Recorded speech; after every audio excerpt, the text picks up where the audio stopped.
Hi friends, I'm Travis Dommert with One Digital, and I believe there is no more powerful institution in the world today than the workplace. Unfortunately for the majority of Americans, work is a burden. People are stressed over their money, their jobs, their health.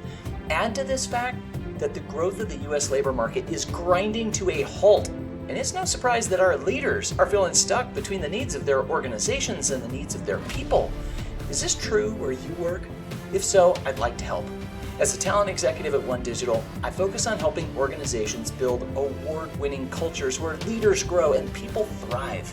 And I believe the workplace can evolve. It can evolve from being the source of our problems to the solution. In fact, there is no environment on earth better equipped to help people grow and thrive than at work.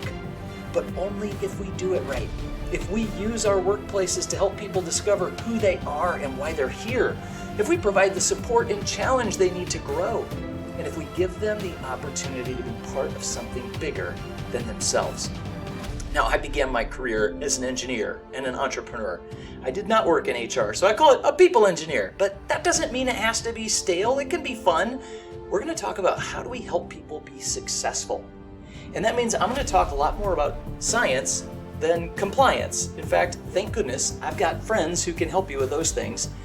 I like to talk about how do we use the science and business value of human performance to drive the success of our people in our organizations. So let's use an example. Here's a McKinsey study. How much more productive are high performers than average performers? Would you believe it's 10%? Most would. 25? That's kind of a lot. 75 is a whole lot. But 200%? Well, I hope you're sitting down because they actually found it's 800%. If we can elevate the performance of our people, it has a dramatic impact on the performance of our organizations. That doesn't happen if people are burning out. So if you've got people who are feeling tons of stress, they can't think their way out of it. In fact, they're not able to use the parts of their brain used to think. Instead, we've got to learn from science. Take a look at this study. Maybe you're not burned out. You start your day strong, just like these judges when they get on the bench. And yet by noon, you're making very different decisions. This is a study of parole decisions, and it shows you have about a 65% chance of getting parole, regardless of what you did or who you are, as long as you get in front of the judge while the judge is fresh. This is what we need to teach our people. We can't just grind away all day and expect to be successful. There are proven methods.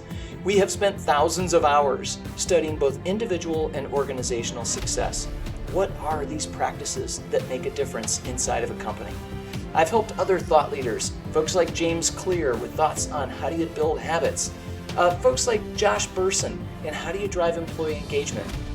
I've contributed thought leadership, in fact, on all kinds of talent topics with talent management, talent acquisition, whether you're hiring people, trying to build a high-performing culture, or trying to figure out how do we get people to get along.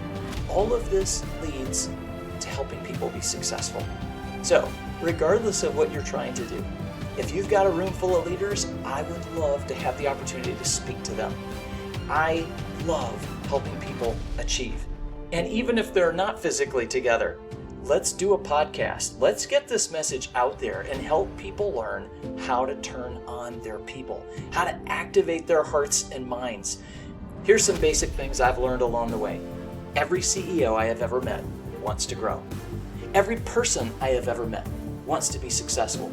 And when organizations focus on the success of their people, both the organization and the people grow.